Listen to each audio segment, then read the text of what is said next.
Aubrey is the daughter of Roy and Emmy Virtudes and is one of 6 siblings. She is happily married to Dan Carlo Inato.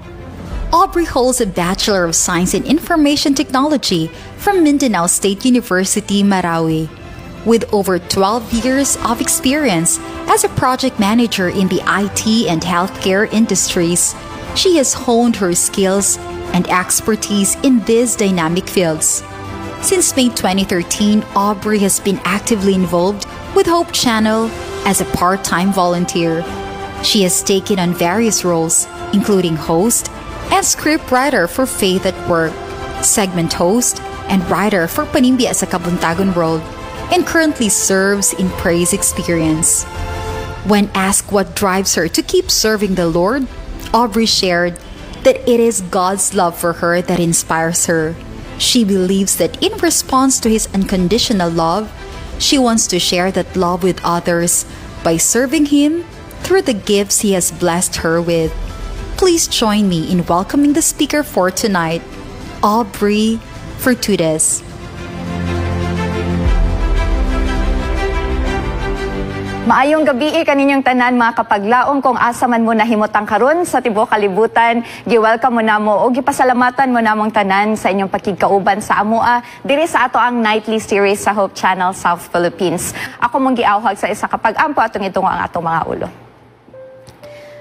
Among langit na nagbalaan nga Dios na nasa langit. Daghan kaayong salamat Lord sa tanan nga panalangin nga among nadawat sa imo sa matag adlaw. Salamat kay Ginoo ni ani nga privilege nga kami mahimong parte sa pagpahat sa mensahe nga gikan kanimo Lord alang diha sa amo ang mga viewers labi na sa amo mga kapaglaom nga kanunay gyud nga nagasik sa imuhang pulong pinaagi ani nga mga mensahe. Ako nagahangyo kanimo Lord God nga ang imuhang balaang espiritu magauban kanako karon samtang ako mahimo nimuhang mouthpiece ani nga ug mahimo nimong instrumento ani nga mensahe. Panalangin ni usab ang ato ang viewers Lord nga naa karon na minaw hinaot nga kani nga mensahe mahimo nga seed diha sa iyahang kasing-kasing aron kini magatubo ug maga-inspire kaniya sa iyang kinabuhi diri sa kalibutan samtang kahulat sa imong pagbalik. Pasaylo kami Ginoo sa mga salamat sa imong kanunay nga paggiyakan namo Lord. This we pray in Jesus name. Amen. Ang title sa ato ang mensahe mao ang Hope, Our Anchor in Christ. Ang angkla nato nga nag-ugat diha kang Kristo Jesus mao ang ato ang paglaom. So kabalo na ta kung unsa ang paglaom o kani ato ang ginahawiran gyud samtang kita gahulat sa ato ang Ginoo. Kabalo na sabta kung unsa ang angkla or ang anchor. Kabalo ta nga kini isa kani siya ka importante nga parte sa mga ship like mga barko nga nagalayag diha sa ato ang kadagatan. Ug kana sama sa usa ka angkla ingon ana usab ka importante ang paglaom sa ato ang kinabuhi. Adunay isa ka sugilanon mahitungod sa RMS Carpathia. Isa kani siya ka barko nga nagbiyahe ni adtong February 1918 gikan sa Liverpool, England paingon sa New York. Usa sad ni siya ka sikat nga barko kay kani siya ang nahimo nga instrumento nga maluwas ang mga survivors sa kaniadto nga sikat kayo nga Titanic nga nalunod sa tuig nga 1912. So ang RMS Carpathia mao ang nitabang niini katong mga survivors og naka-save og adunay mga 700 kapin nga mga survivors nakuha. But kani nga barko usab sa February 1918 mga 6 years after nahitabo ang sitwasyon sa Titanic, aduna usad siya naagian nga usa ka thunderstorm sa iyahang pag-travel paingon sa New York. Og tungod nga ato nga thunderstorm nga ang iyahang speed ni abot og 90 miles per hour. Kung sa kilometers per hour pa na siya mato diri sa to ang calculation na siya sa 144. Og sa niagi lang ang mga semana naka-experience ta diri sa Pilipinas no og kusog gyud kayo nga bagyo nga gitawag nig bagyong Christine. Sa ako ang pagtan-aw according sa Pag-asa, ang sustained winds daw sa bagyong Christine naa lang sa 95 kilometers per hour. Pero katong winds nga na-encounter sa RMS Carpathia naa sa 144 kilometers per hour. So ingon na siya kakusog. Kusog pa siya sa bagyong Christine sa katong mga naapektuhan no. Makarelate gid sila kung unsa to siya kakusog. Mas grabe pa ato. Og dugang pa ni ana ang iyaha pag yung gi-report nga mga nga katason sa waves nga ilahang na-encounter niabot sa 50 feet.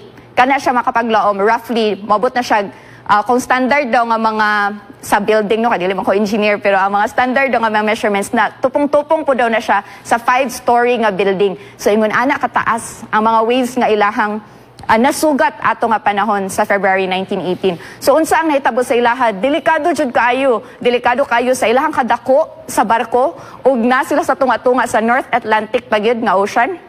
Ang ilahang gibuhat is gihulog nila ang ilahang angkla. Nagdesisyon ng ilang kapitan kana siya nga action usahay dili na siya recommended sa mga storm kay ang ilahang mga solusyon usahay is mosabay sila sa waves para dili sila matumba or maunsa ang ilahang barko. Pero katunga time ilahang gidesisyonan nga inaog nila ang ilahang angkla og para dili sila maanod dito sa mga shore dapit og mabangga sa mga bato ug daghan pa nga mga pwedeng mahitabo.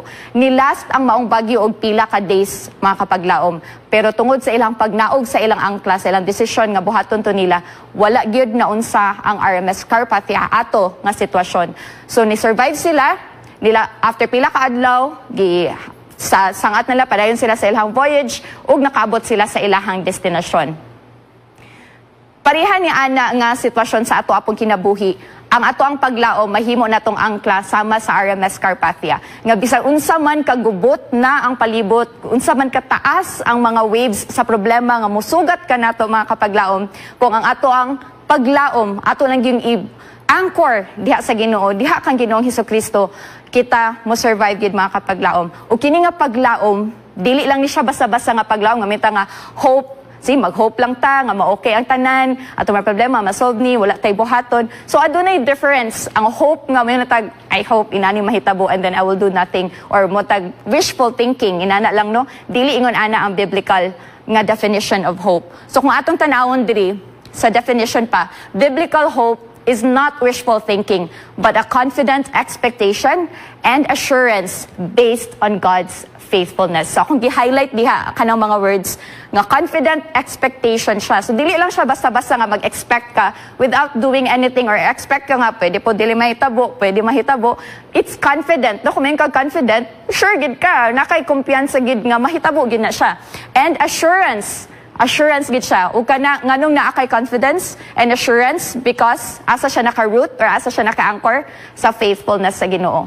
Ug kabaluta nga ang faithfulness sa Ginoo kaniadto pa man karon og sa hangtod sa kahangturan ang Ginoo magpadayon gid sa iyang pagka matinud-anon mga kapaglaom. Kana jud ang usa ka constant thing diri sa kalibutan. Bisan pa nga mingon ta the only constant in life or in this world is change, but God's faithfulness remains the same gid mga kapaglaom.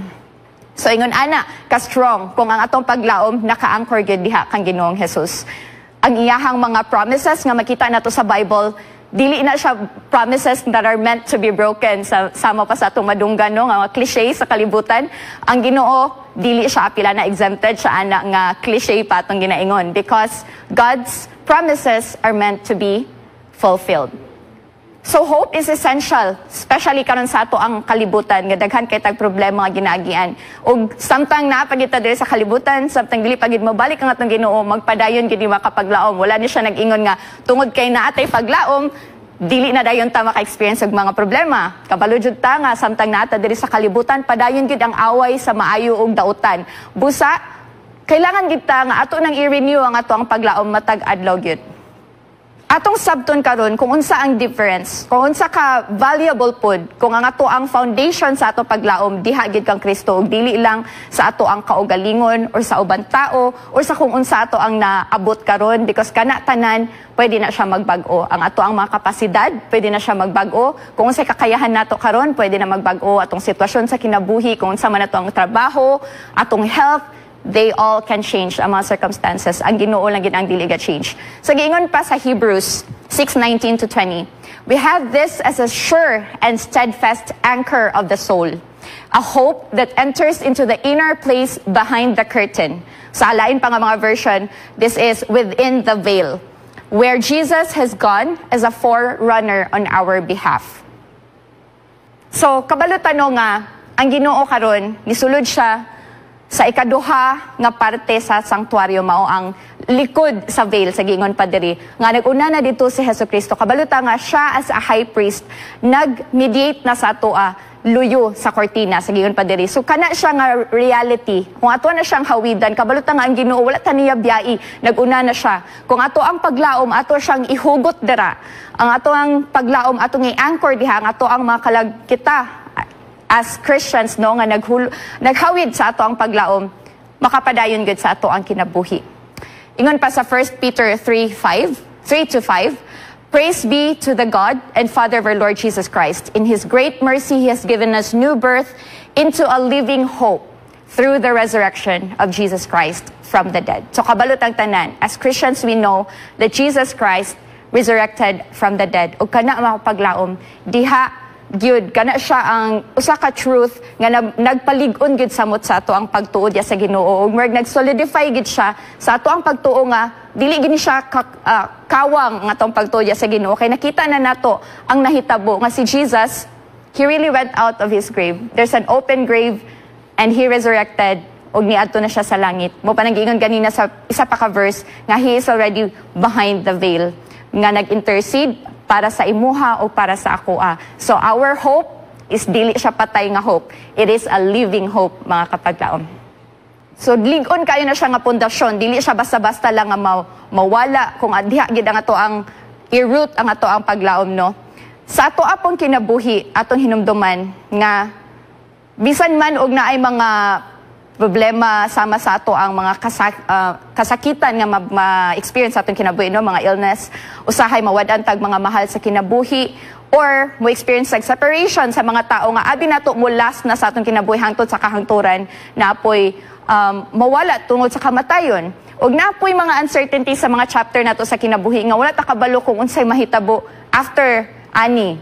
Siguro mo change ta og lugar, nibalhin ta sa isa ka country nga wala ta kabaloon sa atong expect nga mahitabo dito, or siguro pod nagproblema ta karon sa atong mga pinansyal. We are experiencing poverty or unsa pa nga mga struggles nato nga lain-lain gid no, lain-lain gid ang ato ang mga challenges sa kinabuhi. Pero kaning tanan seasons lang gini siya sa ato ang kinabuhi, mga kapaglaom. Magbag-o ni siya sama sa 4 seasons nga ka-experience sa mga ubang nasod no, nasa like winter, spring, summer, or fall. Ingon pa nila ang kahoy daw, bisan pa og mawala ang iyahang mga dahon, napabili na gyapon ang iyang hope because kabalo siya nga usa lang na siya ka season sa iyahang kinabuhi. Pagkasunod, mobalik ni, mobulak na sad siya, bodahon na sad siya. So ingon ana pud ang ato ang paglaom nga hawidan. Nga bisan man natay mga agian karon nga mga bukabugaton sa atong kinabuhi, kabalota nga kung hawid lang ta sa Ginoo, aduna gid tay paglaom og naay mga promises sa Ginoo nga pwede nato hawidan sa atong kinabuhi. Not karon tan-awon nato kung unsa ang power pud sa paglaom sa ato ang kinabuhi. So ato ra ba na siyang hawiran then pag-abot sa panahon ma-experience nato pagbalik sa Ginoo nga oy tinuod gyud ay ubanon jud ko sa Ginoo sa langit ana. There is also power sa paghawid nato sa paglaom nato mga viewers no. Sa matag adlaw nga kita gahawid o ga-renew sa atong paglaom diya sa Ginoo, makabaton ta og peace and joy. Ingon pa diri sa Isaiah 26:3, you keep him in perfect peace whose mind is stayed on you because he trusts in you. So kabalo ko kamo nga nagaampo gid sa Ginoo, makarelate gid mo ani.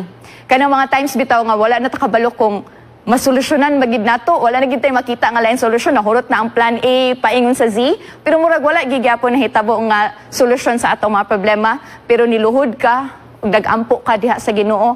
I know nga dili lang ako but kamo pod makapaglaom na experience pud ninyo ang perfect peace gid nga ihatag sa Ginoo. Kanang peace nga bisag dili pa nimo masulat kung unsa ang solusyon sa Ginoo, pero kabalo ka na kay kalinaw sa imong kasing-kasing nga kabalo ka na solusyon gid ang Ginoo. Kana siya mao ang isa ka power nga ihatag sa Ginoo kung atong hawidan ang paglaom sa ato ang kinabuhi. So na ko i-share nga usa ka story about ani nga girl. Her name is Joni Eareckson Tada. So I'm not sure kung sakto ko pag-pronounce. Joni Eareckson Tada.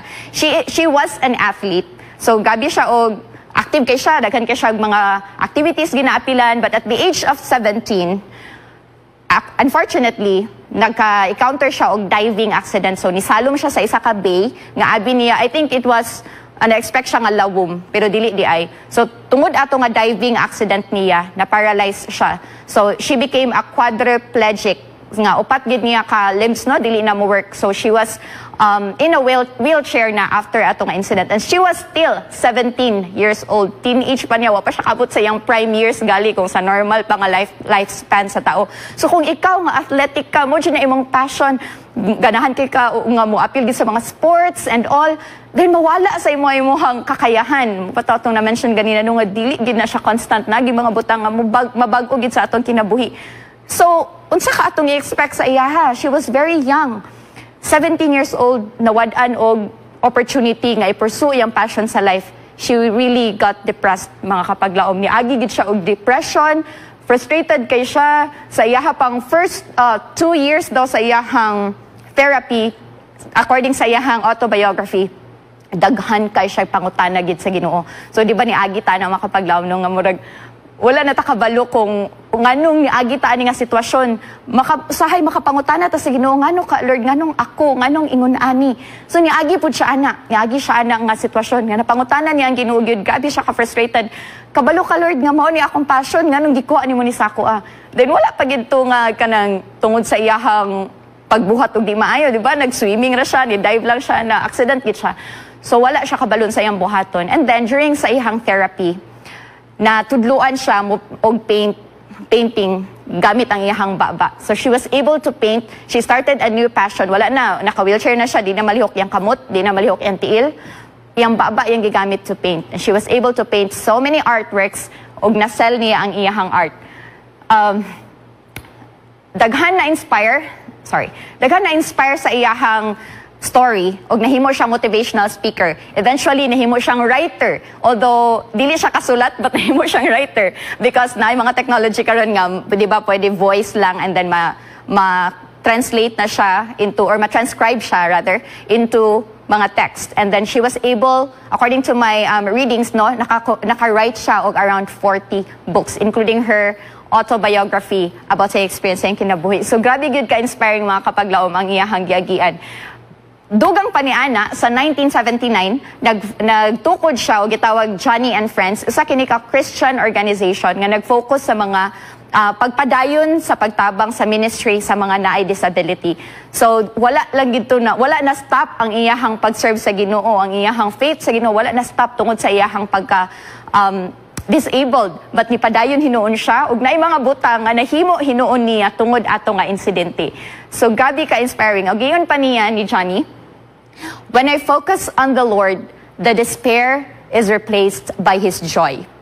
I feel His love, His purpose for my life, and the peace that passes all understanding. That's according to Johnny Tada. So kabalugid ta nga isa ni siya sa power aside sa peace nga ma-experience nato is the joy that we experience kung mo-focus ta sa ato ang buhi gid nga Dios. Siya kung wala siya na aksidente, wala siya naka-start og paint, wala siya naka-write, og wala ni nahimo nga testimony, powerful kay nga testimony. So sahay man gud ba kapaglaom na mahitabo sa atong kinabuhi og diha lang tama na nga atong makita because finite or limited ang ato ang makita no kung unsa lang ang ma-present sa atong kinabuhi, mura pud atong mabalaan. So makafocus kita sa problema nga wala na akong passion, kung kita pa to murag surrender na siguro ta. Pero siya tungod atong gitabangan po siya sa mga tao sa iyang palibot, nakakita siya bago nga passion nga gigamit niya to inspire other people. So gi-encourage ta mo nga mga kapaglaom no, kung unsa man na ang mga problema nga maabot sa atong kinabuhi nga feeling nato na stop na ang atong mga plano, kay namang gitay mga plano sa atong kinabuhi natay gusto i-achieve, natay mga goals abi natog end na or ma-frustrate na ta kay wala na nato na-achieve ang gusto nato i-achieve sa atong kinabuhi.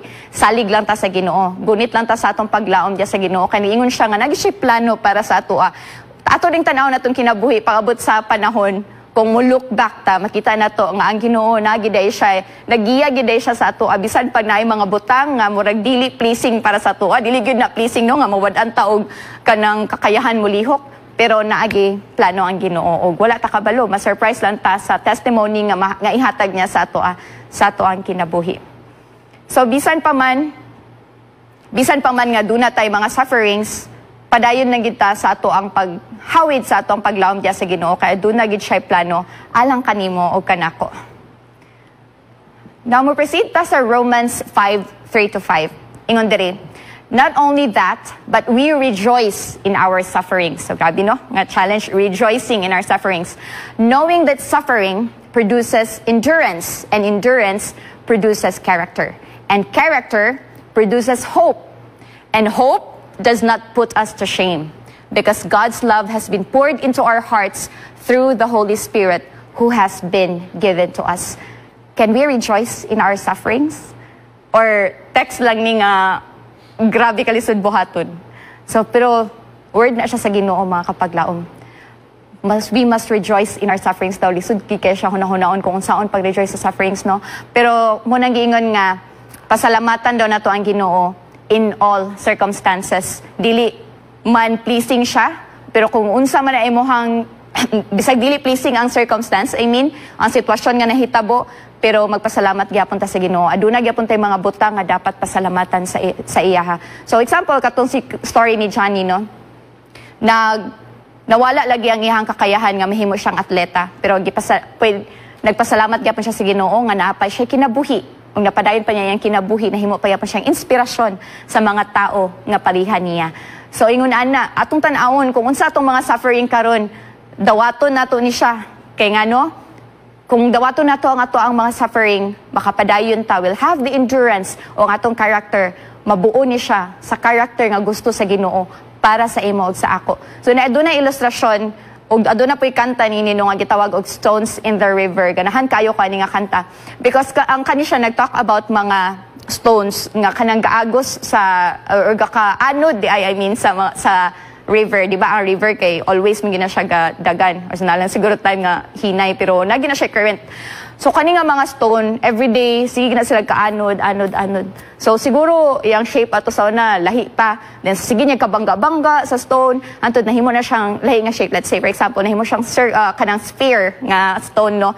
So na-shape siya. Ingon ana daw tama kapaglaom. Usahay, feeling nato mauna ni ang perfect nga ako, muna ni akong plano sa kinabuhi, akong perfect nga plan, pero ibangga pagid ta sa mga pagsulay, pero gi-permit na siya, gi-allow na siya sa Ginoo. Ngano man kay gusto niya nga mo padayon ta, mo injure ta, o ang atong character mahulma, mahimong unsa ang iyahang gusto para sa imo ug sa ako. Basta dili lang kita mawalaan og paglaom. Kay kana nga atong mga character mo bunga na siya o paglaom nga dili gid mo fail sa ato kay kani sa ato pang na discussan ganina, this is rooted or anchored in Jesus Christ who will never really fail us. So napay isa ka story. I know you know the story of Joseph the dreamer. So Joseph nga anak ni Jacob, no. Si Joseph kabalota nga gibaligya siya sa iyang mga igsuon. Gabi siya ka sakit nga kuan pag-traidor, no? Nga ibaligya ka sa maigsuon, niagi kag slavery, o daghan pa kay nga pagsulay for pila ka tuig. Pero niabot ang panahon nga gigamit sa Ginoo ang iyang pagkahimong slave didto sa lugar kung asa siya gidala, nahimo na hinuon tong testimony, nahimo siyang instrumento nga natabangan niya ang iyahang pamilya ug iyang mga katawhan nga mo survive sa usa ka pagsulay. Ug ingon pa siya sa Genesis 50:19-21, Joseph said to them, "Don't be afraid." Mao kani ang ihang istorya sa iyang mga igsuon. Samtang diha nga successful na siya ug nangayog tabang iyang mga igsuon. "Am I in the place of God? You intended to harm me, but God intended it for good, to accomplish what is now being done, the saving of many lives. So then, do not be afraid. I will provide for you and your children." And he reassured them and spoke kindly to them. So imagine, you intended to harm me, but God intended it for good. So ay kadili ginato masabtan ang plano sa Ginoo gid. Tanaw lang nato nga murag BI naman gid ko sa mga tao, pero mira lang man gyud pagsulay ang ako ang kaka-encounters. Bisan siguro sa atong mga igsuon, sa atong kapamilyahan, sa atong parents, sa kabalo, lain-lain gitag mga struggle, mga kapaglawom, dili tanan adto na pamilya nga gasuporta sa matag usa. Pareha kan Joseph. So, thousands of years ago, naitao nga pariha pod sa inyong sitwasyon kung naman mo ana. Pero bisan man nga giharm siya sa iyang kapamilya, ang Ginoo gigamit na niya for the good of others, no? Na-save ang daghan kay nga mga lives tungod ato nga insidente. Kay kung wala siya gibaligya, siguro napoy lain nga plano ang Ginoo, but even in that tragedy, atong gignano nga gitalikdan siya sa iyang igsuon, gi-change na sa Ginoo. Ang gi-change sa Ginoo ang story ug nahimo siyang story nga inspiring kayo nga nakatabang pa siya sa ubang tao.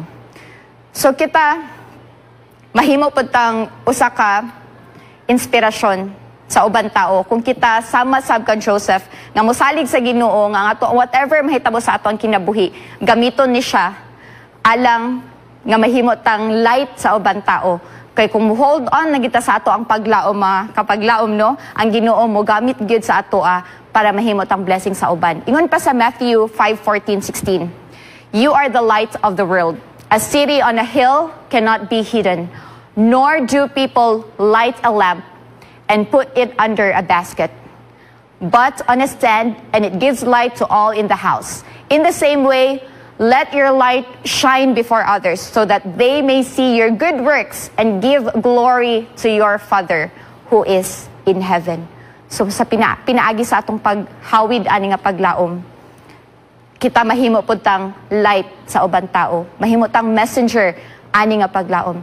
Kani nga paglaom nga rooted or anchored diha sa Ginoo maghatag sa ato og power every day, the power of joy and peace. And once we have that, mga kapaglaom, kung nana sa ato ang kasing-kasing, kung malipayon ta, taliwala sa mga problema sa ato ang kinabuhi, kung aduna tay kalinaw sa atong kasing-kasing, mahimo puntang messengers of hope sama ni Joseph.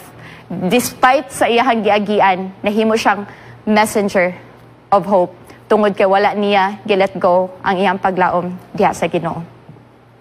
So gi-encourage na mga kapaglaom no, hunahuna apod sa inyohang palibot kung kinsa nga mga tao ang nagkinahanglan og paglaom.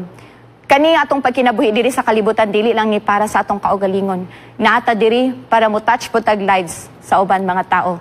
Tanawon nato kung kinsa siguro natay igsuon, natay silingan nga nangnahanglan og paglaom, nabalaan nato nga niagi og pagsulay nga dili gid basta-basta. Lend a hand or lend an ear. Atos lang kumustahon no, dili lang nato kanang pasagdan. Tanawon nato kung unsa ang kinahanglanon sa ato ang mga kasilinganan, sa atong kaigsuonan. O let us be there. Let us be a messenger of hope, mga kapaglaom. Lastly, tanawon nato kung unsa ang makita nato nga value kung ang ato ang hope is nag-hold diha or naka-root diha sa promises sa Ginoo. Ingon pa sa John 14:1-3. Let not your hearts be troubled. Believe in God, believe also in me. In my Father's house are many rooms. If it were not so, would I have told you that I go to prepare a place for you? And if I go and prepare a place for you, I will come again, and I will take you to myself, that where I am, you may be also. These words, mga kapaglaom, are from our Lord Jesus Christ. So what a blessed hope, no? Nga dili lang dahil tataman diri sa kalibutan. Kaya kung nalikuan na sa bata pa ko, nagtanaw lang ko sa akong kinabuhi iba, especially nga kanang makita bitaw itong mga lulo nga or natay mga kaluluhan or siguro mga silingan nga mamatay bata-bata pa ang kung pubuara day sa kinabuhi sa tao no kung inaani lang dayon bisag niagi tagpagsulay din nalipay ta kay na victorious ta happy atong pamilya pero mamatay din ta so sa bata pa ko wala ko kasabot perminti na lugar sad ang ending wala gay living happily ever after kay murag kamatayon man gid ang ending sa tanan. Pero ang wala din ako nasabtan sa bata pa ko, dili lang di ay diri taman ang ato ang kinabuhi. Na ay eternal life nga promise ang Ginoo sa ato ang mga kapaglaom ug diha nato i-anchor pod ang ato ang paglaom. Nga na ay eternal promise ang Ginoo para sa imuha o para sa ako. Kana siya nga promise, dili na siya basta-basta mawala pod. Na atay hope of eternal life ug gi-offer na siya sa Ginoo, dili lang sa ako but sa ato ag yung tanan. Nako isa ka story nga nabasahan, may tungod ani nga babae, yang pangalan ni si Corrie ten Boom. Siguro nabasahan ninyo niya ang pangalan no, daghan ni siya nasulat manggod. Daghan quotes nga naayang pangalan kay gopo kay niyang mga words about sa iyahang relationship diha sa Ginoo. So karon lang ko nakabalo sa akong pag-research ani nga siya di ay was a survivor sa World War II. atong sa World War II. So niagi ni siya sa concentration camp. Kung familiar mo sa nangahitabo, gabi ilahang suffering dito, uban ang iyahang igsuon na siya sister nga mura gini best friend. O kani ilahang pamilya is a very devout Christian nga sa Netherlands. So nanagid sila Christian faith sa ilaha before pa sila nadala sa concentration camp o nagsuffer sa mga gipangbuhat sa ilaha sa Germans, no. So sa World War II, ingon nato difficult kay lang giagian until during sa ilahang persecution nga na-encounter dito sa concentration camp, na matay gid ang iyang igsuon nga mao iyang best friend. Pero before to siya namatay, nindot kayo kay ang iyang igsuon mismo ang ningon sa iya nga ayaw lang og kawala og paglaom diha sa ato ang Ginoo, kay dili ra punta diri tama na tay eternal life diha ka Jesus Christ. So mo to yung gipanghawakan pagkawala sa igsuon, she is still looking forward nga makauban niya ang igsuon diha sa eternal life. And after that, Corrie ten Boom was so blessed, naka-survive siya ato, nakahawa siya sa concentration camp, and she was able to travel around the world, share her story, og daghan po siya nasulat nga mga books, and she became an inspiration. Ingon pa niya, never be afraid to trust an unknown future to a known God. So nganong mahadlok man daw ta nga wala ta kabalo sa future, no? It's very uncertain. Nga ang Ginoo, kabalo naman siya. Kabalo na siya unsay naa didto. And dugang pa niya na, dili gid siya murag totally unknown. Nga naman na ang Bible gihatag sa Ginoo sa to, nga nag-ingon, nga ang ending ani tanan, victorious gid ang Ginoo. Naa na gid tay victory nga nakasulat na promise na sa to sa Ginoo. Ang iya lang jud is hawidan nato na nga paglaom, dili ta mo surrender, dili ta mo talikod sa iya ha. Kay nasulat na siya.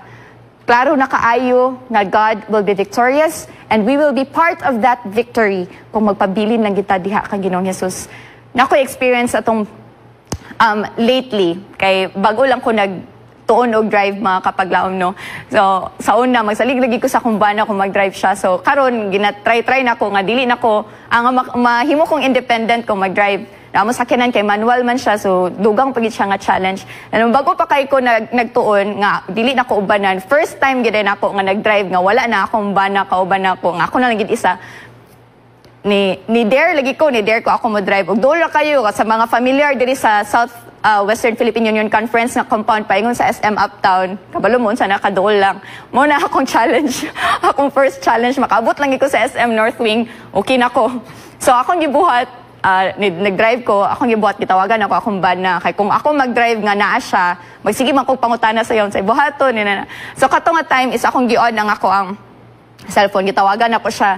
O gistorya lang gid ako siya, taman sa akong pag-drive, na diliko na ko diri sa kon. Nanako sa traffic light, nanako sa kon, muliko na ko, musakan ako sa parking space sa SM North Wing. So, inato lang gid, gistorya lang gid ako siya. Pero nagpadayon lang gid ko, bisag kabalo ko nga talawan jud kay ko mag-drive, madlok ko sa city driving nga dugol kay masakyanan, tas dili sa Cagayan sa dili familiar ang mga motor magsagasa lang gid na magsingit-singit. So nahadlok kay ko ato nga time, pero ang ako lang gid focus ato maabot lagi ko sa SM North Wing nga parking space.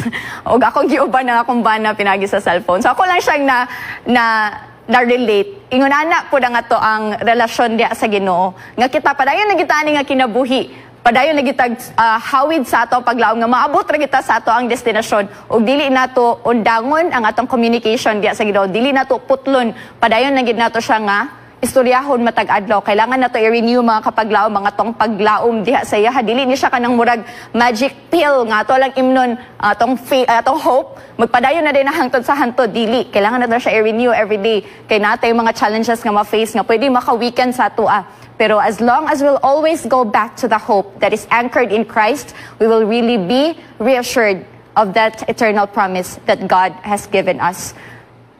I will leave this passage sa ato ang tanan mga kapaglaom. Since then you have been raised with Christ. Set your hearts on things above where Christ is, seated at the right hand of God. Set your minds on things above, not on earthly things. For you died, and your life is now hidden with Christ in God. When Christ, who is your life, appears, then you also will appear with Him in glory. That is in Colossians 3:1-4. Mga kapaglaom, ato ning hawidan nga promise sa Ginoo, no? Ato ning hinumdumon lang yun.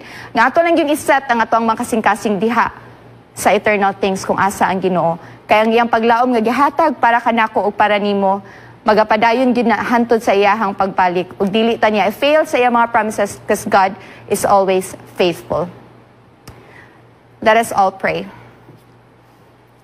Our God in heaven, we thank you so much, Lord, for the message that you have given us. Salamat sa pagpahinumdum sa amo ang amo ang paglaom, amo gid iangkla diha kanimo ug dili sa among kaugalingon, sa mga tao sa among palibot, sa sirkumstansya kung diin asa mi gatindog karon, but sa imuha lang gyud Ginoo. Salamat sa pagpahinumdum sa amo nga kung kami adunay paglaom, kami maka-eksperyensya pod sa power, sa joy and peace nga ikaw lamang ang makahatag. Ug sa amo ang pag-eksperyensya ani nga mga blessing, Lord, pahinumdumi kami matag adlaw nga mahimo ming mensahero. We will become messengers of hope usab diha sa ubang tao, sa amo mga kaigsuunan, kasilinganan, sa tanang tao nga ibutang nimo sa among palibot. Aron kana nga paglaom dili lang namo magkumkum sa amo ang kaugalingong mga kamot, but amo pong mapahat sa mga tao nga nagkinahanglan kanimo. Tabangi mi, Lord, nga amo kining iangkla ang amo ang paglaom sa imuhang promise, sa imong saad nga adunay kinabuhi nga walay katapusan, nga imong giandam alang kanamo. Nga kung diin wala nay mga luha, wala nay mga pagsulay, apan bugos lang gyud nga kalipay, kalinaw, nga kinabuhi uban kanimo. Salamat Ginoo sa imong balang espiritu nga gauban kanamo sa matag adlaw. Pasayloa kami Ginoo sa among mga sala. Salamat Lord sa pagdungog nimo niini nga pag-ampo. Ako pong giampo ang amo ang mga viewers, Lord God. Hinaot ka nga mensahe, mahimong inspirasyon sa ilang pagpadayon, sa ilang pagkinabuhi diha kanimo. This we pray in the loving name of Jesus. Amen.